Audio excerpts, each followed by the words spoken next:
오늘 말씀의 제목을 다 같이 한번 말해봅니다. 시작. 한 번만 더 말해봅시다. 시작. 부활의 첫 열매가 되신 예수님. 그림 하나 떼어보세요.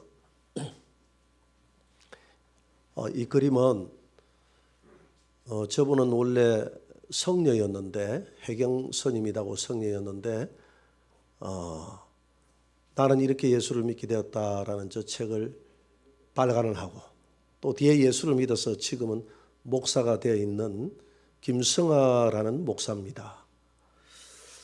됐어요. 우리 김성아 목사님은 본래 자기 아버지가 영천 중림사의 주지 성녀였습니다. 어릴 때부터 불교 가정에서 독실한 불교 교육을 받고 자랐습니다. 그런데 너무 일찍이 초등학교 때 부모님을 여의고 초등학교 3학년 때 자기 동생과 함께 절에 들어가서 삼위성이 되었다고 그래요.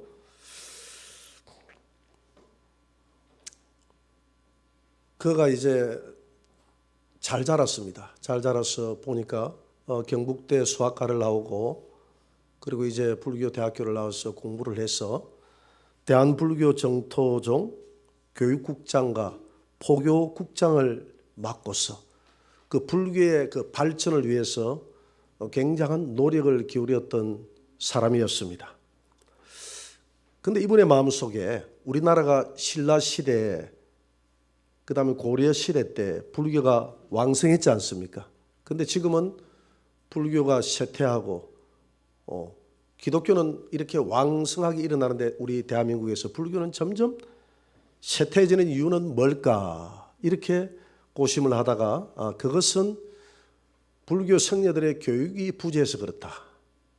기독교와 같이 신학대학교처럼 그렇게 불교 전문 인력을 양성하는 대학교를 세워서 기독교 목사를 배출하는 것처럼 이렇게 배출을 해서 많은 사람들을 지도자로 만들어야 되겠다, 이렇게 생각하고 불교 대학교를, 불교 전문 대학교를 건립하기 위해서 여기저기에서 이제 70년도죠. 그러니까 모금 운동을 벌였어. 그때 당시만 해도 수십억의 돈을 모금했다고 그래요. 그래서 이제 불교 대학교를 하기 직전에 그런 대학교를 하나 설립하려고 하다 보니까 안에서 많은 알력들이 일어나지 않습니까? 이런 알력들이 일어나고 또 이게 잘못되어져서 그 일이 부도가 났어요. 그래서 이 책임을 지고 이 해경 스님이 이 김해에 있는 부산 교도소에 수감이 되어 있는 상태였습니다. 불경을 가지고 왔지만은 자기 가지고 있는 불경 외에도 여러 가지 불경들이 있으니까 그 불경들을 5건을 이제 주문을 했다고 그래요. 교도소에, 교도소 서점에서 주문을 했는데 그 주문을 받아갔던 젊은 경비대원이 불경은 가져오지 않고 기도원에서 나오는 조그마한 신약 성경, 여러분 군인들 그 파란 신약 성경 군에 가면 책자를 무료로 드립니다. 그 책자를 하나 가져와서 썩 넣어주더라는 겁니다. 여보세요, 내가 불경을 내가 달라고 했지 언제 내가 성경을 달라고 했어? 그렇게 했더니 이 젊은 청년이 하는 말이, 스님이 주문했던 불경은 다 나가고 없습니다. 그래서 심심할까 봐서 이 성경을 가지고 왔으니까 한번 읽어보세요. 그렇지만은 절의 성녀에게 주문도 하지 않은 이걸 갖다 줘서 엄청 화가 나더라는 겁니다. 예의도 없고. 그래서 버럭 화를 냈다는 거예요. 거짓말하지 마시오. 내가 5건이나 주문했는데 그렇게 어려운 그 불경을 누가 가지고 가서 읽는단 말이요? 그 한 건도 없단 말이요? 거짓말하지 말라고 이렇게 막 소리를 치고 꾸짖었더니 이 청년이 하는 말이 스님, 기독교도 수억의 인구가 믿고 있습니다. 그러면 그 사람들이 그냥 믿겠습니까? 성경도 스님 한번 읽어보시고 성경 안에도 진리가 있을 겁니다. 저는 대학생인데 내일 저녁을 합니다. 제가 나가서도 스님을 위해서 기도하겠습니다. 그리고 난 다음에 뒤도 안 돌아보고 그냥 가버리더라는 거예요. 그 속에 뿔따구가 많이 났습니다. 저런 못된 놈 봤나? 이렇게 생각하면서 또 한편으로는 기독교인들은 지독한 놈들이야. 저런 열정이 어디에서 나오지? 불교 신자들은 그런 상황 속에서 목사가 그렇게 갇혀 있다고 생각할 때 불경을 갖다가 목사 보고 읽으라고 하는 사람이 없다 이 말이죠. 도저히 생각할 수 없는 일들을 이 기독교인들은 한다 이 말입니다. 저 열정이 어디에서 나올까? 또 한편으로 생각하니까 그 열정 없는 그 불교 신자들에 비해서 그 열정이 가득 찬 기독교인들이 부럽기도 하더라는 거예요. 그렇지만은 마음속에 좀 이 분노는 끓어오르더라는 겁니다. 그렇게 해서 책을 그냥 던져버리고 자기가 가지고 있는 불경을 읽으면서 맨날 며칠 읽다가 정말 그 청년 말대로 심심해서 저 책에 뭐가 있는가 싶어서 책을 갖다 놓고 성경을 읽기 시작하다가 이리저리 읽다가 누가복음 7장 11절의 말씀을 보게 된 것입니다. 그 위의 말씀이. 그게 이 위의 말씀이 뭐냐 하면 나인성의 가부 이야기입니다. 예수님이 복음을 전하다가 나인성이라는 성을 가게 됐는데 그 성에서 가부가 자기 외아들을 잃고 통곡을 하면서 장례식을 치르고 있는 그런 장면입니다. 그래서 상회가 지나가고 있는데 거기에서 예수님이 그걸 가로막고 여자여 울지 마라. 내가 너의 아들을 살려주겠다. 그렇게 해서 그 간에 대고 청년아 일어나라. 그랬더니 죽었던 청년이 벌떡 일어납니다. 그래서 자기 어머니에게로 돌아가서 음식도 먹고 그 가정에 기쁨이 있었다고 그랬어요. 인생은 한번 태어나면 언젠가 멸하게 돼 있다. 죽게 돼 있다. 그게 인생이다. 그래서 우리 인생은 인연 따라 태어나서 인연 따라 죽음으로 돌아가는 것이니 이게 자연의 순리니 여자여 너무 슬퍼하지 말고 돌아가세요. 이렇게 했다는 거예요. 이 해경 성녀의 마음속에 이 두 가지 사건이 대비가 되는 겁니다. 이상하다. 이 석가모니는 우리 생사병로에 대해서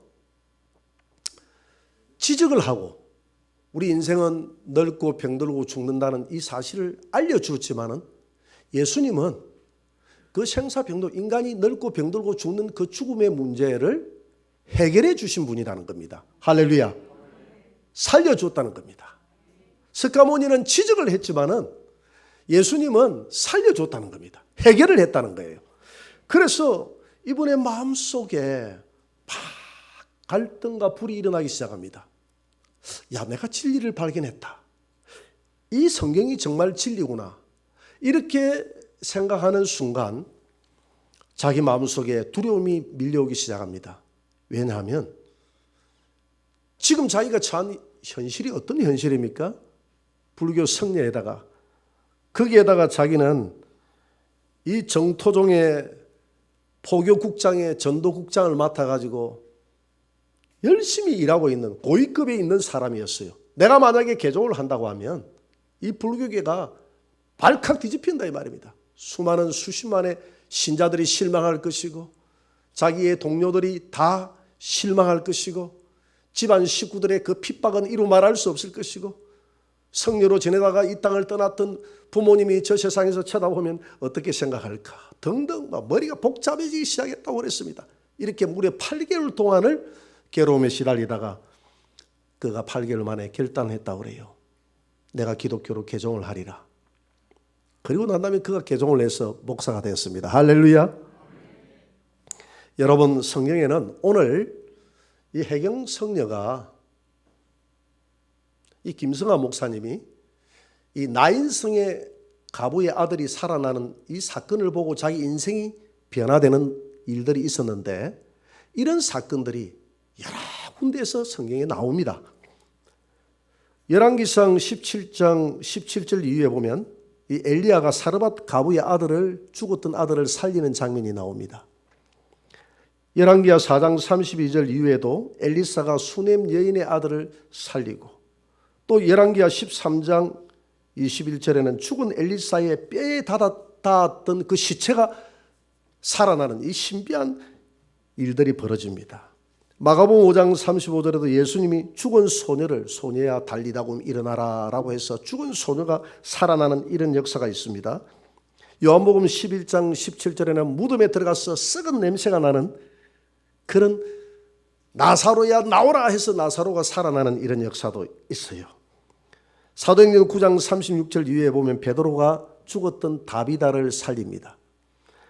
그리고 사도행전 20장 7절 이후에도 바울이 위에 창문에서 떨어졌던 유두고를 살리는 장면이 나옵니다. 그런데 앞에서 살아났던 이 부활과 예수님이 살아났던 이 부활은 전혀 다른 부활입니다. 앞에서 살아났던 그 부활은 하나의 부활의 모형이에요. 모형인데 이런 부활은 나이가 들면 다시 죽어야 하는 부활입니다. 이해가 되죠? 우리 모습 이대로 살아났다는 것입니다. 그래서 이 모습 이대로 살아났던 그 육체는 서서히 시간이 흐르면서 늙고 병들고 죽음으로 다시 들어가야 될 그 부활이에요. 이걸 소생이라고 이렇게 이야기를 합니다. 그런데 예수님의 부활은 육체적인 소생이 아니라 영과 육이 영화로운 몸을 입어서 천사와 같이 영원히 죽지 않는 시공간을 초월한 몸으로 하나님처럼 살아가는 그런 부활인 줄 믿으시기 바랍니다. 그래서 이런 부활은 인류 역사가 진행된 이후로 예수님이 유일하다는 것입니다. 그래서 예수님을 가리켜서 부활의 첫 열매다 이렇게 이야기를 합니다. 고린도전서 15장 20절입니다. 다 같이 한번 읽어봅니다. 시작. 그러나 이제 그리스도께서 죽은 자 가운데서 다시 살아나사 잠자는 자들의 첫 열매가 되었도다. 앞에 있는 많은 사람들이 살아났지만 그것은 하나의 육체적인 소생이요, 앞으로 예수 그리스도가 앞으로 우리 성도들이 영원히 죽지 않는 몸으로 부활할 것이라는 하나의 그림자요 예표이지만 예수님의 부활은 영원히 죽지 않는 몸으로 천사처럼 시공간을 초월해서 살아가는 그런 몸이 되었으니 이런 부활은 예수님이 유일한 첫 열매로서 부활했다는 것을 믿으시기 바랍니다.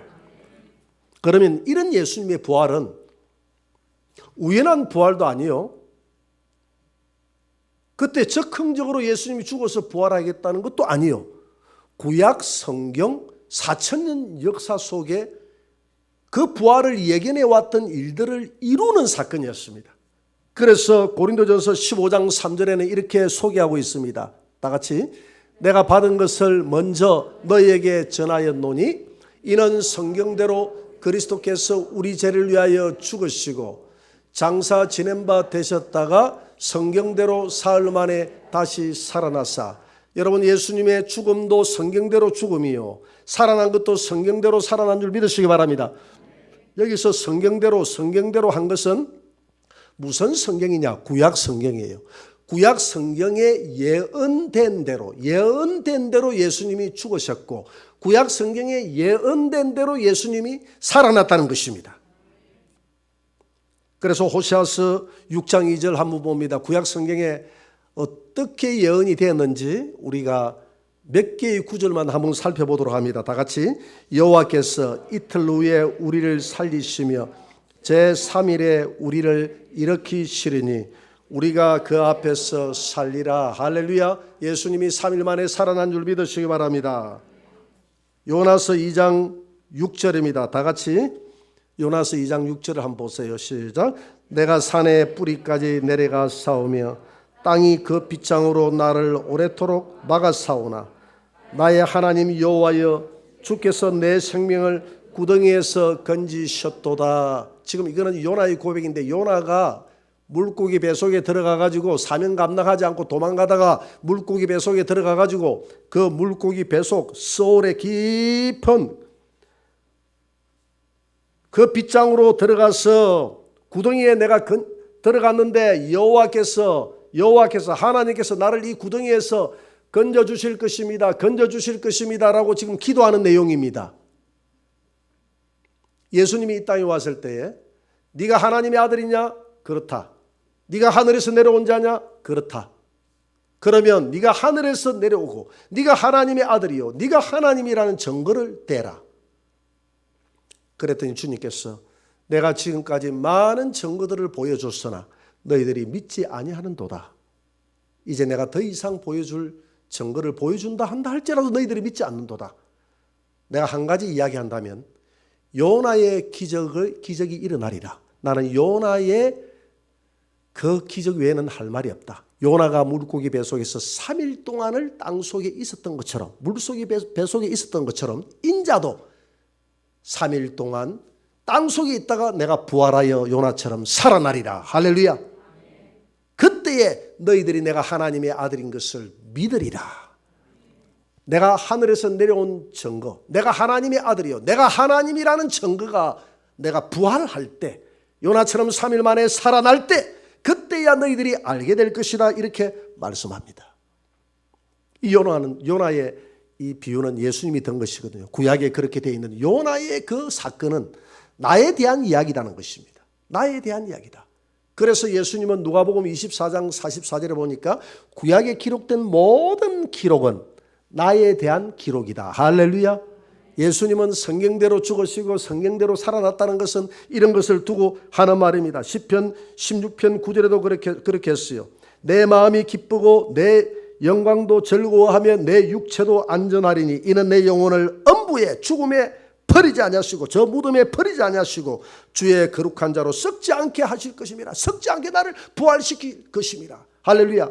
이런 모든 예언들이 구약에서 선지자들의 그 감동을 통해서 사건마다 예수님의 부활을 기록해 놨다는 것입니다. 그래서 우리 예수님의 이 부활은 우연히 이루어진 부활이 아니라 구약에 기록된 성경대로 예수님이 이 땅에 오셔서 이룬 사건임을 믿으시기 바랍니다. 그러면 예수님의 부활이 우리에게 주는 의미는 어떤 의미가 있나요? 저와 여러분들에게 어떤 의미가 있습니까? 로마서 4장 25절을 한번 봅니다. 로마서 4장 25절을 다 같이 한번 읽어봅니다. 시작. 예수는 우리가 범죄한 것 때문에 내줌이 되고 또한 우리를 어렵다 하시기 위하여 살아나시느니라. 내 범죄 때문에 십자가에 죽고 나를 어렵게 하기 위해서 살아났다. 그러니까 예수님의 죽음은 나의 죄를 대신 짊어지고 십자가에서 죽으신 줄 믿으시기 바랍니다. 그런데 이 사건을 내 죄 때문에 예수님이 십자가에서 죽었다는 이것을 어떻게 믿느냐는 것이죠. 우리가 어떻게 이 사실을 믿을 수 있느냐는 겁니다. 예수님이 내 죄 때문에, 내가 너희 죄 때문에 너희 인류의 모든 죄를 짊어지고, 침례 요한이 보라 세상 죄를 짊어지고 하는 하나님의 어린 양을 보라고 이야기했지만 그 사실을 어떻게 믿을 수 있느냐는 것이죠. 그것은 예수님이 부활하여 살아남으로써 믿을 수 있는 줄 믿으시기 바랍니다. 예수님이 부활했다는 것은 예수님이 살아생전에 했던 모든 말이 가짜가 아니라 그분이 살아왔던, 그분의 입술로 내뱉었던 모든 말들이 진실되었음을 믿는 하나의 유일한 증거가 부활이라는 것입니다. 그래서 예수님이 부활함으로 말미암아서 십자가에서 예수님이 우리의 모든 죄를 다 사해버렸고 죄가 없기 때문에 우리가 어렵게 됐다는 것을 그분의 부활로 인정이 된다는 것입니다. 그래서 사도 바울은 이야기합니다. 그리스도께서 다시 부활하는 일이 없었더라면 우리가 믿는 믿음도 다 헛것이라고 그랬어요. 거짓말이다 이 말이거든요. 내 죄가 사해졌다는 그것이 증명되어질 수 없다는 것입니다. 그런데 예수님이 살아남으로 인해서 내 죄가 사해졌다는 것을 믿으시기 바랍니다. 그리고 바울은 이야기하기를 부활이 없고 우리가 이 세상만 있다면, 저 세상이 없다면 얼마나 우리 기독교인들은 너희들은 불행한 자냐, 너희들은 천하의 어리석은 자고 천하의 불쌍한 자다 이렇게 이야기합니다. 왜 우리가 부활이 없다면 불쌍하고 우리 그리스도인들이 어리석은 자가 됩니까? 부활이 없다면 얼마나 불쌍한 자냐 하면 여러분들 보세요. 오늘 이 자리에 나와서 예수님이 살아났다고 믿고 이 자리에서 예배드리고 있는 이 시간, 그것도 부활절 감사한다고 또 헌금까지 해가면서 예배드리는 이 시간 다 헛거예요. 헛짓한 거예요. 지금 그 이야기 하는 겁니다. 차라리 예수님의 부활이 없었더라면 세상 사람들은 부활도 없고 자기의 죄가 사해지도 않았다고 생각하기 때문에 옛날에 어릴 때 보니까 동네 잔치할 때 무릎팍 사이에 숟가락 이렇게 숟가락하고 젓가락 몇 개 꽂아놔 놓고 무릎에 이걸 가지고 착착 흔들면서 노세 젊어서 노세 늙어지면 못 노나니 하면서 이 세상에 젊었을 때 마음껏 노세. 왜? 죽고 나면 다 끝나니까. 세상 사람들은 그렇게 해서라도 이 세상에서 마음껏 놀다가 가버렸는데 너희 그리스도인들은 뭐냐는 겁니다. 놀러 가지도 못하고 주일날 놀러 가지도 못하고 벚꽃구경도 못 가고 어디 간다고 할 때 그냥 오고 주일날 결혼식장에 가야 되는데 일가 친척 결혼식장 가고 나 예배 가야 된다고 하면 비난받고 온갖 요구도 묻고 이런저런 해가면서까지 부활을 기대하면서 저 세상을 기대하면서 살아왔는데 내가 죽어보니까 모든 것이 망구 헛방이더니 그러면 이 세상에 살 때 그냥 세상 사람들처럼 그렇게라도 살았으면 후회함이 없었을 텐데 부활을 믿고 천국을 믿고 절제하며 살았던 우리의 삶이 얼마나 불쌍한 삶을 살았느냐. 바울은 지금 그 이야기하고 있는 거예요. 그러나 부활은 있는 줄 믿으시기 바랍니다. 그래서 바울은 이야기하기를 부활이 없다고 하는 자들은 천하의 어리석은 자다. 오히려 그들이 더 어리석은 자다. 봄이 되면 모든 만물이 죽은 것 같지만 다 살아나지 않느냐. 우리 자연의 이치도 마찬가지다. 예수님 오시는 그날 우리가 봄날이다. 봄날이 되면 죽었던 육체와 영혼들이 살아나게 될 것이다. 할렐루야. 우리의 부활이 있음을 믿으시기 바랍니다. 이사야 26장 19절에 성경은 이렇게 예언하고 있습니다. 같이 한번 읽어봅니다. 주의 죽은 자들은 살아나고 그들의 시체들은 일어나리이다. 됐습니다. 여기까지만. 죽은 자들이 살아나고 시체들이 일어난다는 것입니다. 그 다음 9절 한번 더 떼어보세요. 그 9절. 앞에 9절. 19절, 28장 19절, 26장 19절 한번 다시 떼어보세요. 죽은 자들은 살아나고 그들의 시체들은 일어나는데 티끌에 누운 자들아 너희는 깨어 노래하라. 이 티끌에 누운 자들이 누굽니까? 우리 이 티끌을 갖다가 이 먼지, 티끌 이렇게 했거든요. 우리 인생은 티끌 같은 존재인 줄 믿으시기 바랍니다. 제가요, 이 목회를 하다 보니까 이 초상을 많이 치렀어요. 그런데 며칠 전까지만 해도 나와 이렇게 이야기했던 사람이 나중에 한 줌의 이 티끌, 한 줌의 흙으로 돌아올 때는 너무 허무하다는 생각이 듭니다. 인생이 이렇게 허무한가? 너무 헛되다. 그래서 오늘 본문에 뭐라고 이야기합니까? 티끌이 노래하고 티끌이 살아난다는 것입니다. 다시 한번 그 말씀 떼어보세요. 티끌에 누운 자들아 너희는 깨어 노래하라. 주의 이슬은 빛난 이슬이니 땅이 죽은 자들을 내놓으리라. 할렐루야. 주님 오시는 그날 우리가 살아날 줄 믿습니다. 요한복음 5장 29절은 이렇게 부활에 대해서 말하고 있습니다. 같이 한번 읽어봅니다. 요한복음 5장 29절입니다. 다 같이 선한 일을 행한 자는 생명의 부활로 악한 일을 행한 자는 심판의 부활로 나오리라. 여러분 이 땅에 있는 모든 사람들이 다 살아나는 거예요. 악인의 부활이 있고 의인의 부활이 있다고 성경은 이야기합니다. 이 땅에 예수님이 이 땅에 오실 때에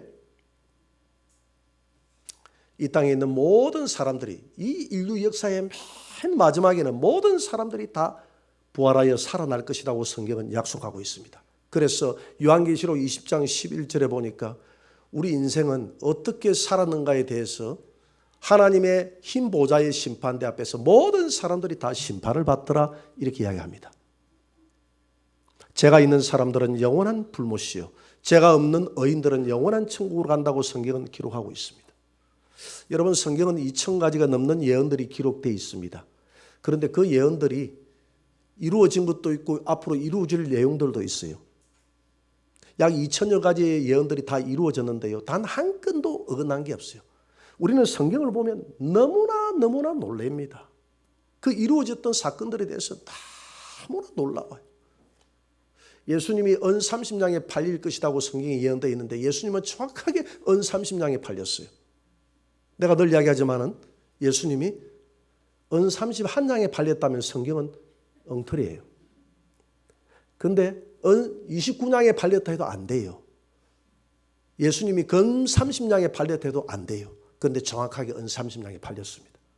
예수님의 옷을 가위바위보하고 찢어 등분해서 가져갈 것이라고 시편에 예언을 했는데 군병들이 예수님의 옷을 가위바위보해서 다 찢어갔어요. 할렐루야. 성경의 예언은 무서울 정도로, 저는 성경을 연구해 보니까 서울에 있는 우리 형님이 그 이야기를 해요. 동생아 내가 성경을 처음에는 그냥 교회를 다녔는데 성경을 쭉 이렇게 연구를 해 보니까 이 구약에 있는 예언들이 신약에 와서 너무나 맞아떨어지는 모습들을 보고 가슴이 그냥 절컹절컹 한다는 거예요.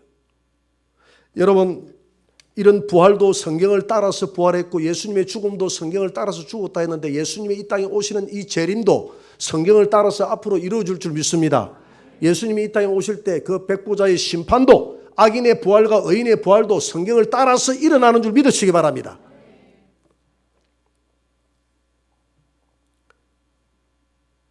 다니엘서 12장 2절입니다. 다 같이 읽어봅니다. 땅의 티끌 가운데서 많은 사람이 깨어나 영생을 받는 자도 있겠고 수치를 당하여서 영원히 부끄러움을 당할 자도 있을 것이며 3절입니다. 지혜 있는 자는 궁창의 빛과 같이 빛날 것이요 많은 사람을 옳은 대로 돌아오게 한 자는 별과 같이 영원토록 빛나리라. 아멘. 이것도 다니엘서에 예언된, 다니엘을 통해서 예언한 내용입니다. 땅의 티끌 가운데, 우리를 티끌이라고 했지 않습니까? 우리 인생은 티끌이에요. 이 티끌 가운데서 자는 자들 중에서 우리 성도들은 죽는다라고 이야기하지 않습니다. 왜 그렇습니까? 언젠가는 일어나기 때문에 자는 자들 중에서 많은 사람들이 깨어날 텐데 그때 영생을 얻는 자도 있고 수치를 당하는 자도 있을 것이다. 이렇게 이야기합니다. 여러분, 영생을 얻는 자는 누굽니까? 예수 믿고 죽었던 우리 모든 성도들은 주님이 이 땅에 다시 오실 때 천국에 영혼이 가 있지 않습니까? 그 영혼이 무덤으로 내려가서 다시 살아날 때 그때는 영원한 영광스러운 부활이 일어날 줄 믿습니다. 그런데 악인들도 예수를 믿지 않는 사람들도 부활한다고 되어 있어요. 그들은 수치의 부활이라고 성경은 이야기합니다. 왜냐? 하나님의 보좌 앞에 책들이 피어 있다고 그랬어요. 요한계시록 20장 11절 이후에 보니까 책들이 피어 있는데 믿지 않는 사람들은 책들이라는 복수를 쓰고 있어요. 우리의 죄가, 믿지 않는 사람들의 죄가 그대로 다 기록이 되어 있다는 겁니다. 그런데 우리 성도들은 생명책이라는 단수를 쓰고 있어요. 우리의 죄가 다 사해졌기 때문에 그 행위록, 심판대 앞에 있는 행위록 책이 필요가 없다 이 말입니다. 할렐루야. 우리의 죄가 다 사해졌음을 믿으시기 바랍니다. 근데 우리는 내가 죄가 사해졌다는 사실을 믿지 못해요. 평생을 내가 회개기도 하다가 우리가 볼일 다 보죠. 그죠? 새로운 걸 회개하면 되는데 과거에 회개했던 것도 끄집어내고, 우리 하나님이 그랬잖아요. 네가 오라 우리가 서로 변론하자. 네 죄가 주홍같이 붉을지라도 양털같이 희게 되리라. 내가 그렇게 해주리라. 네 죄가 많니? 예, 죄가 많아요. 하나님 앞에 기도하면, 간절히 기도하면 우리의 죄가 사해지고 이제 너의 죄를 저 동에서 서가 먹은 것처럼 내가 던져버렸다. 그 사실을 믿지 못해요. 그래서 하나님 어떻게 해야 합니까? 아니다. 내 등 뒤로 내가 던져버렸다. 그래도 믿지 못해요. 그러니까 하나님이 어떤 표현을 씁니까? 내가 네 죄를 밟아가지고 밟아가 깊은 바다에 집어넣어버렸다. 그런데 우리는 어떻게 합니까? 과거에 지었던 죄 전부 다 바다 밑에 들어가고 찾아요.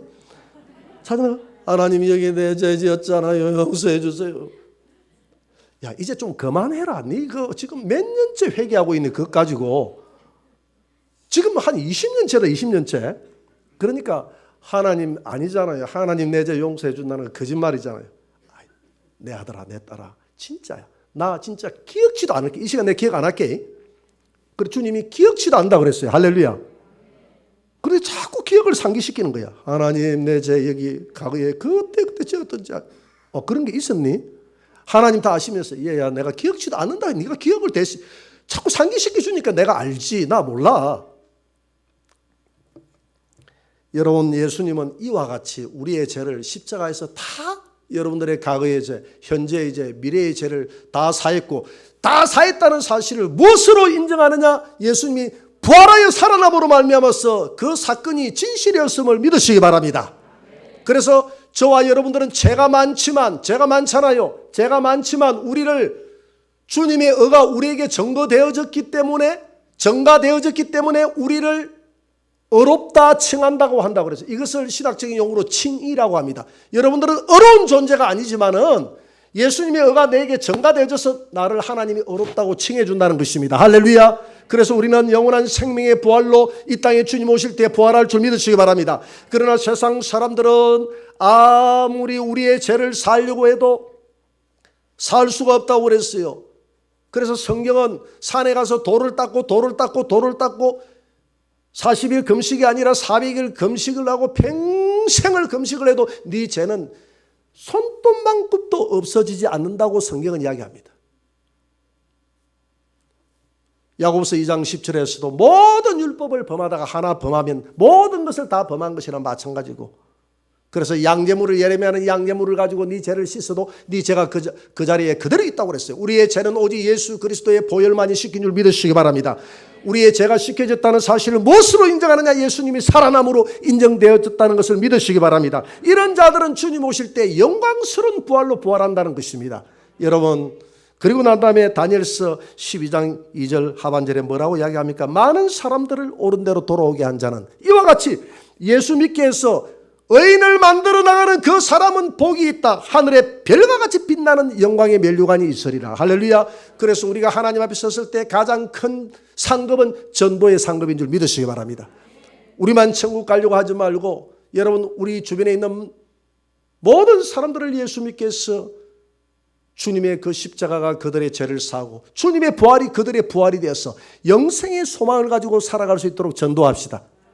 오늘 여러분들이 돌아갈 때에 달걀 2개 줄 거예요. 그 달걀 2개를 하나만 먹으니까 배가 좀 고프니까 2개를 잡수시라고 주는 것이 아니라 하나는 여러분들 드시고 하나는 이웃에게 내가 전도해야 될 대상에게 갖다 주라는 것입니다. 할렐루야. 주면서 뭐라고 이야기해야 됩니까? 예수님 부활하셨습니다. 이 가정에 부활의 은혜가 있기를 바랍니다. 이 가정에 올 한 해의 모든 것이 부활하게 되기를 바랍니다. 이렇게 하면 불신자들도 좋아합니까? 나빠합니까? 좋아요. 다 부활한다는데 나 싫어요 이렇게 하는 사람 없잖아요. 이 가정이 부활된다는데 그렇게 하면서 전달해 주시기를 바랍니다. 여러분, 이 부활의 소망을 가지고 어떤 어려움이 있더라도 예수님이 부활하신 예수님은 영원히 죽지 아니하시고, 우상은 눈이 있어도 보지 못하고 코가 있어도 맞지 못하고 귀가 있어도 듣지 못하고 입이 있어도 말하지 못하고 발이 있어도 걷지 못하나 하나님은 살았어. 예수님은 살았어. 세상 끝날까지 권능의 오른손으로 우리를 붙들어주고 함께한다고 했으니 이 부활의 주님이 여러분들의 가정에, 여러분들의 자녀에, 여러분들의 사업장에, 여러분들의 인생에 함께한다는 사실을 믿으시고 평강 가운데, 기쁨 가운데 돌아가시는 오늘 이 시간이 되기를 주의 이름으로 축원합니다.